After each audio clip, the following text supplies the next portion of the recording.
Today I'm here to talk to you guys about positive mindset. Throughout my life, I figured out that when I look at things in different ways, that the task becomes way easier for me. And everything becomes on the same playing field. Speaking of playing field, last year was my first time playing football for North High School for the first time. As you can see, I'm that over there. Back then I had no muscle. And it was my first time playing football, and I can remember standing on the sidelines, and we was facing Doherty. And this is a really good school, and I was standing there not expecting to play because I wasn't that good. And coach said, "Kofi, come here." I said, "Me? Kofi?" So I went to coach, and he said, he put me as cornerback, and I went into my position. I was all excited, ran, all excited, until I faced the guy I looked at the guy who I was facing. This guy was huge. I said, wow. So I was in my position, like that, in my cornerback position, looking at coach like, really?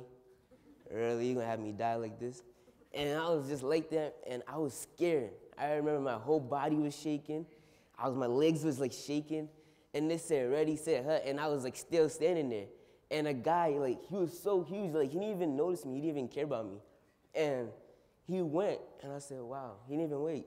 He just went, and I was just running after him with my little self. He caught the ball, and he had a touchdown on that day. And I turned around and I saw coach's face, and he was so disappointed. And I told myself, I'm not gonna let it happen again.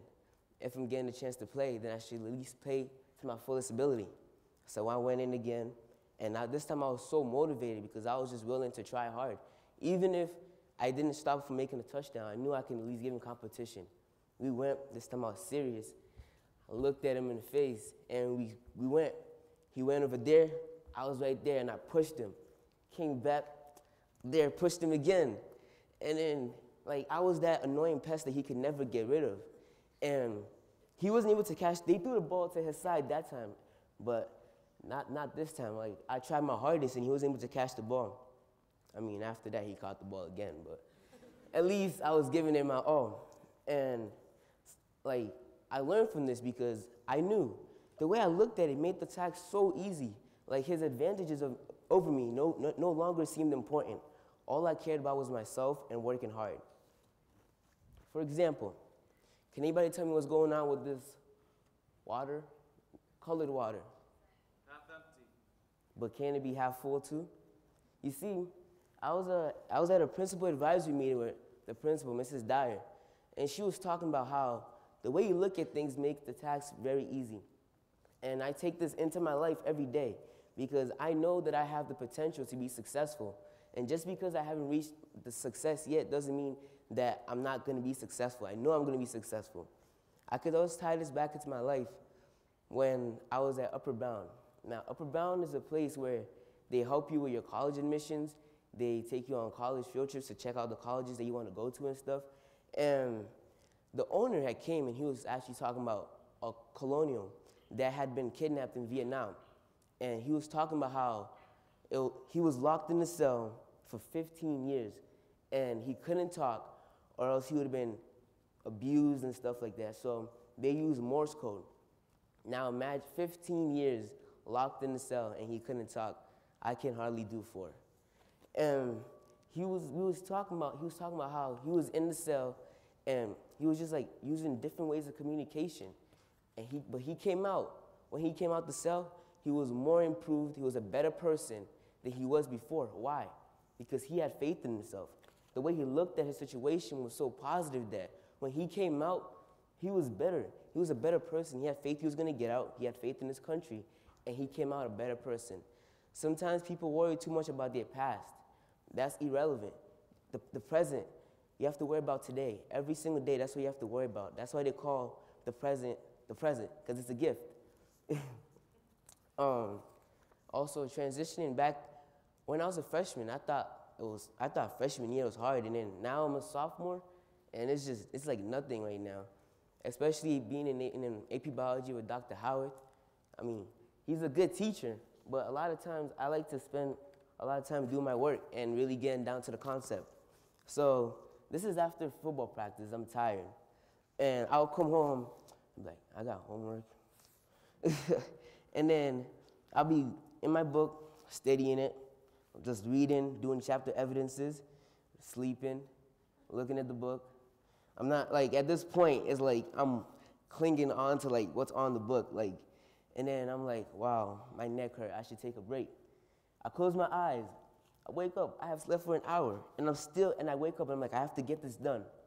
Still reading the book, because I know that if I try hard, that when I take the test, I'm going to do good on it, because I worked hard for it. And even if I don't, I believe in myself, and I'm just positive about everything I do. A lot of people that hang around me know this. Like, there's a lot of negative people. As humans, there's a lot of times where we are, like, naturally negative. And it's just, we have to always get into our mind and be positive about whatever we do. Because even if we fail at it or we succeed at it, it's just, at least you tried, you know, and you're gonna get more experience from it, and you're gonna be a much better person. I remember last year, I told my friends, you know, I'm actually thinking of trying out to be class president. And they said, you? What? You? And then they said, just take a seat. And I didn't listen to my friends. I knew that I could do it. So I got a couple people that believed in me. And guess what? I made it, you know?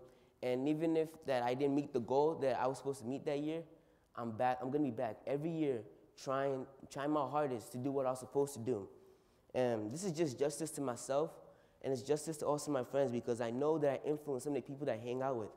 Because whenever I talk to people, they're always so negative, you know?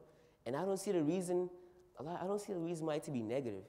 There's so much things to be grateful for, so many things why you should be positive, that I don't even see the reason why you should be negative at any time, you know? You should be thankful that you're even alive, you know? Some people not even alive. And it's just, I talk to my friends and I motivate them, and whenever I talk to them, like, sometimes I talk to myself a lot. I don't know if that's weird. I just talk to myself. I'm like, man, I could do this. And my friend's like, are you talking to me? I was like, no, I'm talking to myself. And like, when I talk to myself and my friends, I motivate myself, because a lot of times I'm motivated and I want to do things. And then after a while, I'm like, man, forget this. The success is not coming that fast. And that's when you have to just keep pushing. You have to rekindle that motivation in you, because that's what it's going to take to succeed. And my friends see this, and they also do it, but they don't have that motivation. And it's just, before I leave, I like to let you guys know, like a quote that I always say to myself when I'm always willing to give up. I never let negativity come your way, nor inspirations go astray, because at the end of the day comes a beautiful day. Thank you.